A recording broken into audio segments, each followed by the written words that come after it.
Affairs की 7,000 question वाली अगर आपको पीडीएफ चाहिए, 7,000 क्वेश्चन वाली पीडीएफ चाहिए तो 70 रुपये पे करके आप ले सकते हैं। पे इस नंबर पे करके और स्क्रीनशॉट भेजकर आप ले सकते हैं। दूसरा कि आप रजिस्ट्रेशन भी करवा सकते हैं। रजिस्ट्रेशन में क्या फ़ायदा है कि 70 रुपये का रजिस्ट्रेशन कराने पर जिस दिन से आप कराएंगे रजिस्ट्रेशन उस दिन से लेकर ग्रुप डी तक, ठीक है, ग्रुप डी तक आपको क्या मिलेगा, आपको जितने भी क्लासेस होंगे अभी हमारे चैनल पे वो आपको पीडीएफ आपको डेली के मिलते रहेंगे, ठीक है। तो ये दो काम कर सकते हैं, 70 रुपये में पीडीएफ आप ले सकते हैं, रजिस्ट्रेशन करा सकते हैं। और एक और है 50 रुपये की पीडीएफ। इसमें क्या है भाई, एनटीपीसी जो है CBT 1 में, ठीक है, CBT 1 में जो क्वेश्चन आए थे ना, लगभग 3000 के आसपास में क्वेश्चन होंगे, इसकी भी पीडीएफ आपको 50 रुपये में मिल जाएगी। सारे के सारे पेमेंट प्रोसेस सेम है, पेमेंट सिर्फ कर देंगे आपको मिल जाएगा, ठीक। चलिए तो आज का क्लास शुरू करते हैं फटाफट। आइए यहाँ पे पहला सवाल देखते हैं। पहला सवाल क्या है कि जिस ग्रह जिसका कोई उपग्रह नहीं है, ग्रह जिसका कोई उपग्रह नहीं है ऐसे कौन है, ठीक है। तो दो नाम याद रखिएगा, बुध और शुक्र, इनका कोई भी ग्रह नहीं है, ठीक है। बुध और शुक्र के पास कोई भी उपग्रह नहीं है, ध्यान रखिएगा। अब किसके किसके पास उपग्रह है वो भी जानिए। जैसे कि पृथ्वी के पास एक ही उपग्रह है ना, पृथ्वी के पास एक ही उपग्रह, नाम क्या है, चंद्रमा, है ना, ये तो हो गया। लेकिन इसके अलावा अगर हम बात करें मंगल के पास कौन दो ग्रह हैं, एक तो फोबोस, दूसरा डिमोस। अक्सर एग्जाम में पूछा जाता है कि मंगल के दो उपग्रह के नाम बताइए, फोबोस और डिमोस, ठीक है। पृथ्वी का एक जो उपग्रह है, जो सबसे बड़ा उपग्रह है, उसका नाम है ज्ञानीमीड, ये भी ध्यान रखिएगा। शनि का पूछा जाता है उपग्रह क्या है, टाइटन, ठीक है, टाइटन जो कि दूसरा सबसे बड़ा उपग्रह है। और इसी का एक और ग्रह है, ठीक है, इसी का एक और उपग्रह है जिसका नाम है फोबे, जो कि विपरीत दिशा में परिक्रमा करता है। जो शनि जिस दिशा में परिक्रमा करता है उसके ठीक विपरीत दिशा में परिक्रमा करता है, नाम है फोबे। तो इतना बात याद रखिएगा। एक और अरुण, जिसको कहते हैं इंग्लिश में यूरेनस, यूरेनस के पास कौन से उपग्रह हैं, तो टाइटेनिया। देखिए टाइटन है शनि ग्रह का यहाँ और टाइटेनिया है यूरेनस का।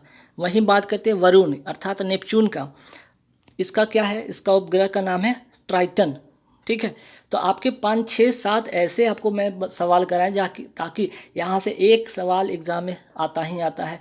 आप किसी भी पेपर कोई भी एग्ज़ाम देंगे, अब ये नहीं कि डेफिनेटली उसी एग्ज़ाम में आएंगे, कोई दूसरे एग्ज़ाम में आ सकते, तीसरे कोई एग्ज़ाम में आ सकते हैं, लेकिन आते हैं, ठीक है।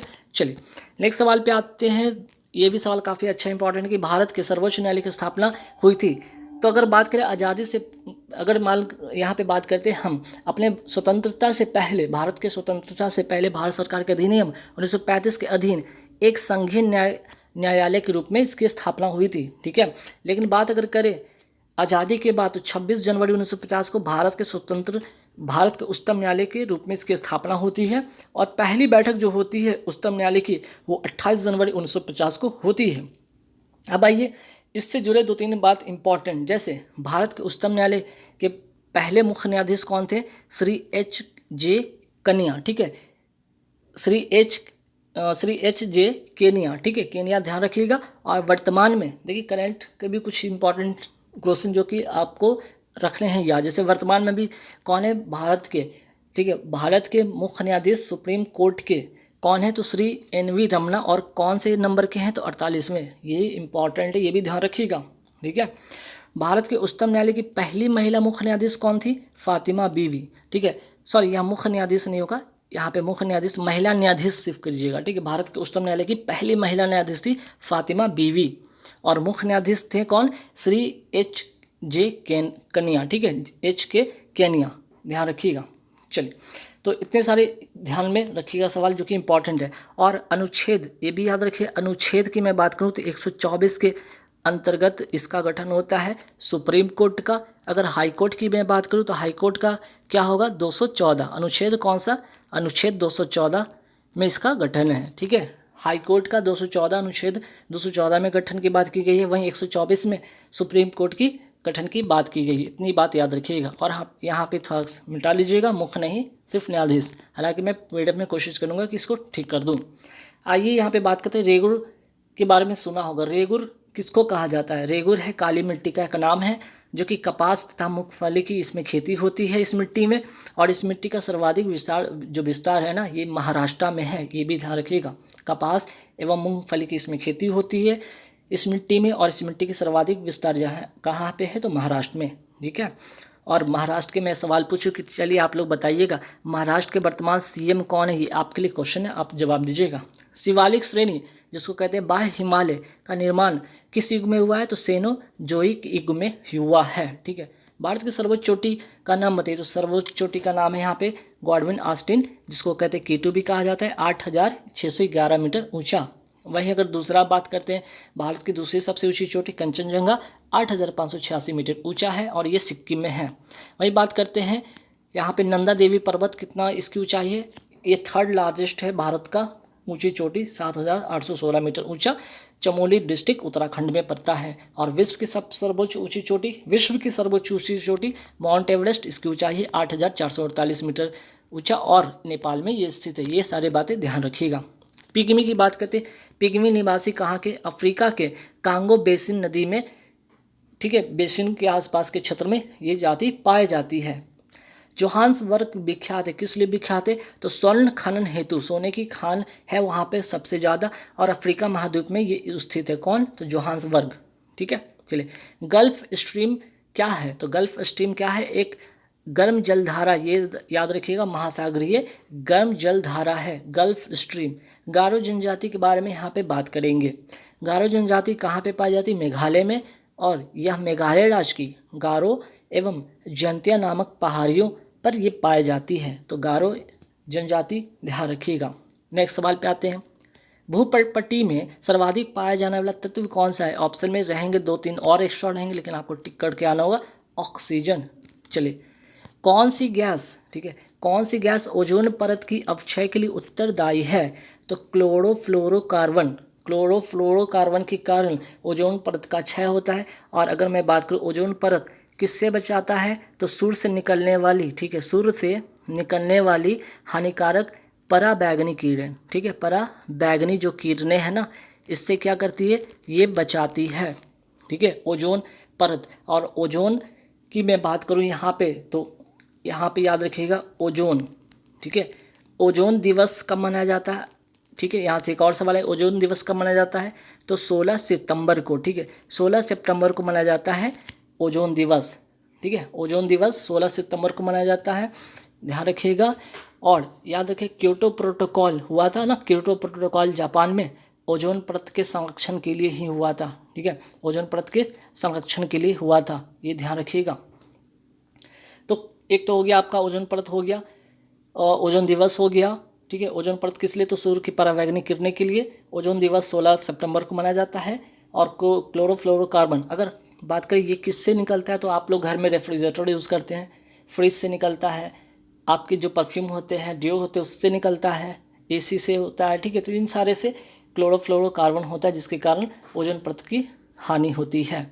ठीक है, चलिए ये तो हो गया आपका ओजोन परत की कहानी। अब आगे नेक्स्ट सवाल पे आते हैं कि सफलतापूर्वक कार्य करने हेतु पंचायत राज्य को पूरे सहयोग की जरूरत पड़ती है, किसकी, तो स्थानीय जनता की।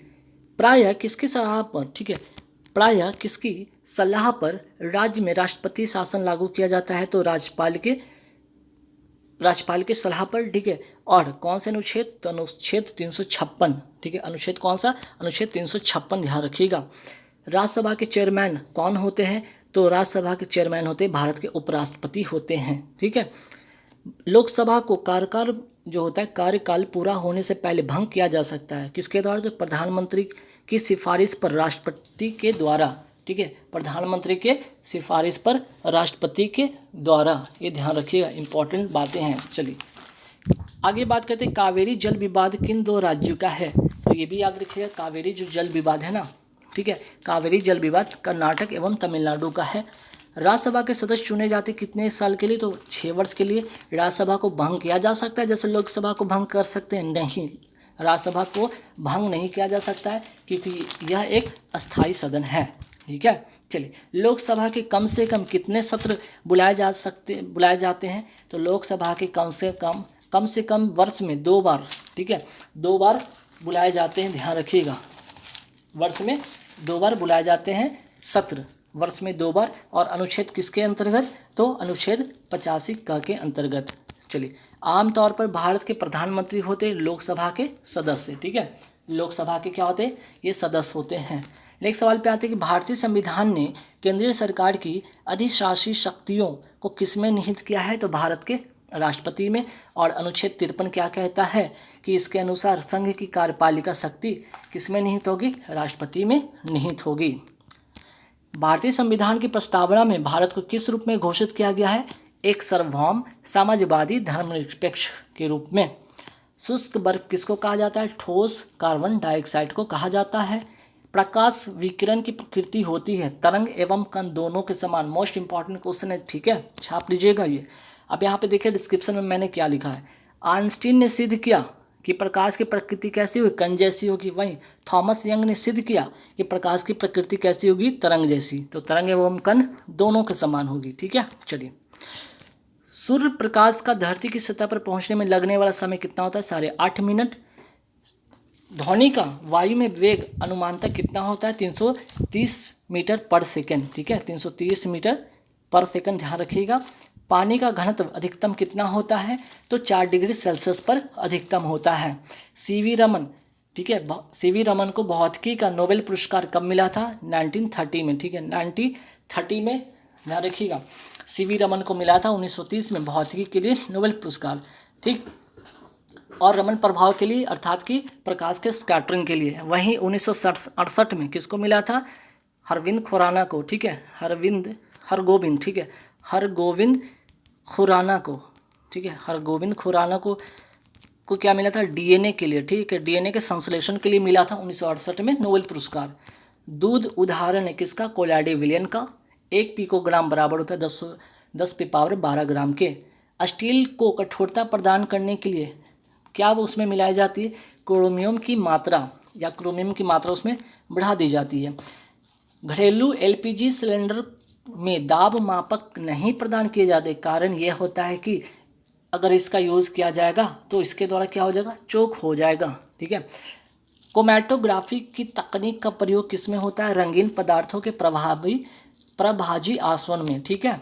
कौन सा अम्ल सिरके में उपस्थित होता है? एसिटिक अम्ल।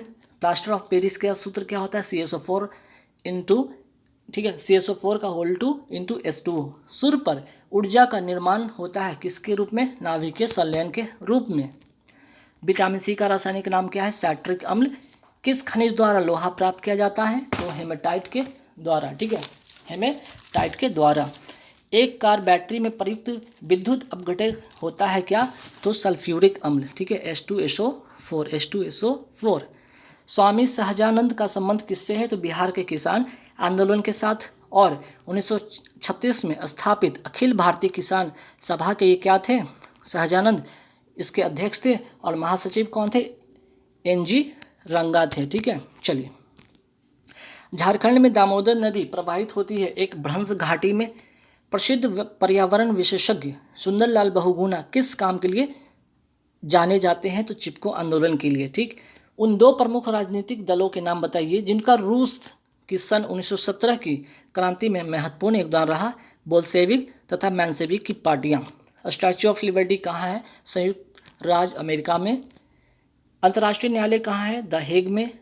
नालंदा विश्वविद्यालय किस विश्व के लिए, ठीक है, नालंदा विश्वविद्यालय किस लिए विश्व प्रसिद्ध था? तो बौद्ध धर्म दर्शन के लिए। और नालंदा विश्वविद्यालय की स्थापना की अगर मैं बात करूं, ठीक है, नालंदा विश्वविद्यालय की स्थापना कौन किया था? कुमारगुप्त ने किया था। पाटलिपुत्र को किस शासक ने सर्वप्रथम अपनी राजधानी बनाई थी? चंद्रगुप्त मौर्य ने। प्रथम मगध साम्राज्य का उत्कर्ष किस शताब्दी में हुआ था? 6वीं ईसा पूर्व में। जैन धर्म के प्रवर्तक महावीर स्वामी का जन्म कहाँ हुआ था? कुंडग्राम। वैशाली कहाँ पर था? बिहार में, 540 ईसा पूर्व। गुप्त युग में भूमि राजस्व की दर थी उपज का 6वां भाग। प्रसिद्ध 10 राजाओं का युद्ध किस नदी पर लड़ा गया था? पुरुषनी नदी, या ये प्राचीन नाम है और अभी वर्तमान में इसको कहा जाता है रावी नदी। ऋग्वेद का कौन सा मंडल पूर्णतः सोम को समर्पित है? 9वां मंडल। दिल्ली के लाल किले का निर्माण किसने करवाया था? शाहजहां ने। हुमायूंनामा की रचना किसने की थी? गुलबदन बेगम ने। अलाई दरवाजा का निर्माण किस सुल्तान ने करवाया था? अलाउद्दीन ने। ठीक है, तबकात ए नासिरी, ठीक है, तबकात ए नासिरी के लेखक कौन थे? मिनहाज उल सिराज, ठीक। नेक्स्ट सवाल पे आता है कि बिहार में प्रांत के लिए आंदोलन जिसके परिणाम स्वरूप वर्ष 1911 में बिहार एवं उड़ीसा के नए प्रांत का निर्माण हुआ था, इसका नेतृत्व किसने किया था? सच्चिदानंद सिन्हा ने। हम बहुत बड़ी भूल करेंगे यदि हम बिहार की जनता और उनके मंत्रिमंडल को लीग के नेताओं के हिंसक व असभ्य आक्रमणों के आगे असुरक्षित छोड़ देंगे। 1946 में यह बात किसने कहा था? सरदार वल्लभ भाई पटेल ने। चलिए नेक्स्ट सवाल पे आते हैं। 1908 ईस्वी के छोटे नागपुर कास्त अधिनियम ने क्या रोक लगाई थी? तो वन उत्पाद के स्वतंत्र उपयोग पर। ठीक है। गौ रक्षा के मुद्दे पर बिहार के शाहाबाद एवं गया पटना जिले में भयानक हिंदू मुस्लिम दंगे हुए थे। किस वर्ष? तो 1939 में। और 1939 से भी याद रखिएगा कि फॉरवर्ड ब्लॉक की स्थापना सुभाष चंद्र बोस ने इसी ईस्वी में किया था और त्रिपुरी अधिवेशन की अध्यक्षता इन्होंने की थी। ठीक है, जबलपुर मध्य प्रदेश का। और 1938 में हरिपुरा अधिवेशन, कहाँ आपको पता है? हरिपुरा अधिवेशन गुजरात में।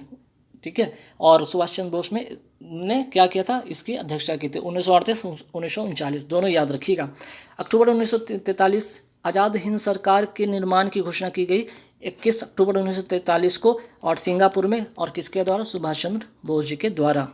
अखिल भारतीय कांग्रेस कमेटी ने भारत छोड़ो प्रस्ताव पारित किया था 1942 ईस्वी में। स्वराज आम जनता के लिए होना चाहिए, केवल खास वर्गों के लिए नहीं। यह घोषणा किसने किया था? ये जो प्रसिद्ध सूत्र की घोषणा की थी सी राजगोपालाचारी, और स्वतंत्र भारत के अंतिम गवर्नर जनरल भी थे ये सी राजगोपालाचारी। भारत सरकार अधिनियम 1935 ने समाप्त की थी क्या? तो प्रांतीय द्वैध शासन। ठीक है, प्रांतीय द्वैध शासन को समाप्त किया था। चलिए, अगस्त 1932 ईस्वी में रैमजे मैकडोनाल्ड ने सांप्रदायिक पंचायत के द्वारा पहली बार पृथक निर्वाचन समूह बनाया था अछूतों के लिए। और 1932 में एक चीज़ और हुआ था, पूना पैक्ट भी हुआ था। ठीक है, पूना पैक्ट हुआ था किसके किसके बीच में? आपको बताना है। एक तो मैं बता दिया गांधी जी, और प्लस आपको एक और बताना किन के बीच में हुआ था। ठीक है, मुस्लिम लीग द्वारा पाकिस्तान की स्थापना की मांग करने वाला प्रस्ताव जो पारित किया गया था वर्ष 1940 में। और पाकिस्तान जो वर्ड है ना, इसका नाम किसने दिया था? रहमत अली ने। ठीक है, रहमत अली ने पाकिस्तान शब्द का नाम दिया था। स्वराज मेरा जन्म सिद्ध अधिकार है और मैं इसे लेकर रहूँगा, ये वक्तव्य किसने कहा था? बाल गंगाधर तिलक ने। हिंदुस्तान सोशलिस्ट रिपब्लिक एसोसिएशन के संस्थापक नेताओं में एक कौन थे? भगत सिंह। और इस एसोसिएशन की स्थापना होती है 1928 में और 1924 में। ठीक है, हिंदुस्तान रिपब्लिक एसोसिएशन के नाम से स्थापना हुआ था। लेकिन बाद में 1928 में, ठीक है, 1928 में क्या हो गया? हिंदुस्तान सोशलिस्ट रिपब्लिक एसोसिएशन हो गया। ठीक, ये भी ध्यान रखिएगा।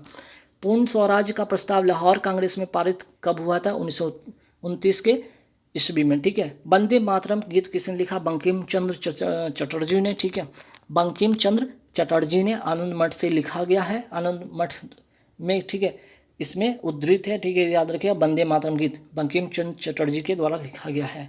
चलिए, बंगाल विभाजन से जुड़े भारत के वायसराय के नाम बताइए। तो यहाँ पे बंगाल विभाजन के समय लॉर्ड कर्जन था 1905 में जो होता है। ठीक है, 1905 ईस्वी में बंगाल का विभाजन होता है और 1911 में क्या होता है? बंगाल विभाजन रद्द कर दिया जाता है।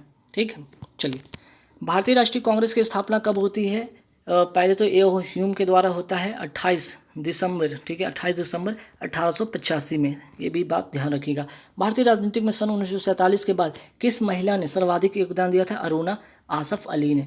स्वामी दयानंद सरस्वती द्वारा स्थापित कौन सा समाज था? आर्य समाज था। ठीक है, स्वामी दयानंद सरस्वती द्वारा आर्य समाज की स्थापना की गई थी। उपन्यास दुर्गेश नंदिनी के लेखक कौन है? बंकिम चंद्र चटर्जी। 1921 में घटित मोपला आंदोलन शाखा थी। तो ठीक है, असहयोग आंदोलन की थी। देखिए, होता क्या एक्चुअली में, ये जो मोपला आंदोलन, ठीक है, मोपला कहने को आंदोलन है, बाद में एक सांप्रदायिक दंगा बन जाता है। ठीक, 1900 जो असहयोग आंदोलन के लिए, तो ठीक है, असहयोग आंदोलन के प्रभाव में आकर इसने अंग्रेज़ों के खिलाफ आवाज़ तो, ठीक है, उनके शासन के खिलाफ आवाज़ तो उठाया। 1921 में मोपला, जो कि केरल में ये घटना होता है, और इसमें कोई भी हिंदू लोग शामिल नहीं होते हैं, और कहीं ना कहीं इसी के कारण ये सांप्रदायिक एक भावना के तहत इनकी जो है दंगे हो जाते हैं। और एक तरह से कहने का मतलब ये लड़ाई तो एक तरह के जो अंग्रेज़ों के खिलाफ थी, बाद में कहना कहीं ये सांप्रदायिक रूप ले लेता है। ठीक है, ये भी ध्यान रखिएगा। हो विद्रोह कब हुआ था? 1820-21 के दौरान छोटा नागपुर तथा सिंहभूम जिले के हो तथा मुंडा लोगों का अंग्रेज कंपनी के विरुद्ध था ये। ठीक है, ये आंदोलन महात्मा गांधी तथा उनके सहयोगी कि 1942 में हुई धरपकड़ में बिहार में दंगे हुए, इसमें रेल सेवा पूर्ण रूप से ठप हो गई थी। उस समय अधिकतम जिला प्रभावित था, सबसे ज़्यादा कौन सा जिला प्रभावित हुआ था? पटना कहाँ की है? बिहार की राजधानी, ये भी याद रखिएगा। और बिहार के राज्यपाल का नाम आप लोग को बताना है। बाकी सीएम कौन है? श्री नीतीश कुमार। 6 जुलाई 1942 को, ठीक है, 6 जुलाई 1942 को, और 1942 में ही क्रिप्स मिशन आता है, 1942 में भारत छोड़ो आंदोलन होता है, ये भी ध्यान रखिएगा। को वर्धा में महात्मा गांधी ने कांग्रेस की कार्यकारी समिति में अपने भारत छोड़ो आंदोलन की चर्चा की, तब उस समिति के अध्यक्ष कौन थे? मौलाना अबुल कलाम आज़ाद। फ्रंटियर गांधी का असली नाम क्या था, या उनको किस नाम से जाना जाता था? अब्दुल गफ्फार खां। अगस्त 1923 में बनारस हिंदू महासभा के अधिवेशन की अध्यक्षता किसने किया था? स्वामी श्रद्धानंद। भारतीय राष्ट्रीय कांग्रेस की स्थापना कब हुई थी? 28 दिसंबर 1885 में हुई थी, ए ह्यूम के द्वारा। भारतीय राष्ट्रीय आंदोलन के, ठीक है, भारतीय राष्ट्रीय आंदोलन के गर्मपंथियों के प्रभावाधीन आया, ठीक है, भारतीय राष्ट्रीय आंदोलन गर्मपंथियों के प्रभावाधीन आया कब? 1914 के बाद, ठीक। भारतीय राष्ट्रीय सेना की स्थापना किस वर्ष हुई थी? 1943 में सिंगापुर में, और सुभाष चंद्र बोस जी के द्वारा। भारतीय राष्ट्रीय कांग्रेस के संस्थापक कौन कैसे थे? तो एक असैनिक सेवक थे ये लोग, ठीक। चलिए नेक्स्ट सवाल पे आते हैं कि भगत सिंह, राजगुरु, सुखदेव सिंह को फांसी कब दिया गया था? 23 मार्च 1931 को। लंदन में जनरल ओ डायर को किसने गोली मारी थी? उधम सिंह ने। और ये वही जनरल ओ डायर है जब 13 अप्रैल, ठीक है, 13 अप्रैल 1919 का जलियांवाला बाग हत्याकांड का एक तरह भारत के लिए दोषी था ये, ठीक है। स्वराज पार्टी का गठन डैश की असफलता के बाद हुआ था, तो 19 असहयोग आंदोलन की असफलता के बाद किसका गठन होता है? स्वराज पार्टी का गठन होता है। स्वराज पार्टी का गठन 1 जनवरी 1923 को होता है। मोतीलाल नेहरू एवं चित्तरंजन दास के दोनों ने मिलकर की थी। और असहयोग आंदोलन का आरंभ हुआ था 1 अगस्त 1920 को स्टार्ट होता है, ठीक। आईएनए की स्थापना कब होती है? सिंगापुर में 1943 में, सुभाष चंद्र बोस जी के द्वारा। अखिल भारतीय खिलाफत सम्मेलन जो कि 1919 में हुआ, उसका अध्यक्ष किसे चुना गया था? महात्मा गांधी जी को चुना गया था। 1908 में बाल गंगाधर तिलक को जेल हुई थी, कितने वर्ष के लिए? 6 वर्ष के लिए। अधिकतम जो नरमपंथी नेता थे शहरी क्षेत्रों से आते थे। रामविलास सिंह फॉरवर्ड ब्लॉक के एक सक्रिय सदस्य थे। कहाँ के थे? बिहार के पटना के, बिहार के मुंगेर के, ठीक है, बिहार के मुंगेर शहर से। भारत में सिलिकॉन घाटी का नाम किसे दिया गया? बेंगलोर को सिलिकॉन घाटी कहा जाता है। पश्चिम की ओर बहने वाली जो नदियाँ कौन है? तो नर्मदा और ताप्ती। नर्मदा और ताप्ती पश्चिम की ओर बहने वाली नदियाँ हैं जो अरब सागर में आकर गिरती है। पूर्वी घाट एवं पश्चिमी घाट का मिलन स्थल को क्या कहा जाता है? नीलगिरी। और नीलगिरी की सबसे ऊंची चोटी का नाम बताइए, आप लोग को कमेंट में जवाब देना है। रामेश्वरम किस राज्य का हिस्सा है? तमिलनाडु का हिस्सा है। बोडो निवासी कहाँ पाए जाते हैं? गारो पहाड़ी के, ठीक है, मेघालय के गारो पहाड़ी क्षेत्र में पाए जाते हैं। भारत का सबसे बड़ा रबर उत्पादक राज्य कौन सा है? केरल। भारत में पहला पनबिजली शक्ति केंद्र कब आरंभ हुआ था? शिव समुद्रम में। कहाँ? कर्नाटक के कावेरी नदी पर। माउंट एटना क्या है? तो माउंट एटना एक ज्वालामुखी है जो कि इटली में है। लोकसभा का पहला आम चुनाव कब हुआ था? 1952 में। प्रथम अध्यक्ष कौन थे? गणेश वासुदेव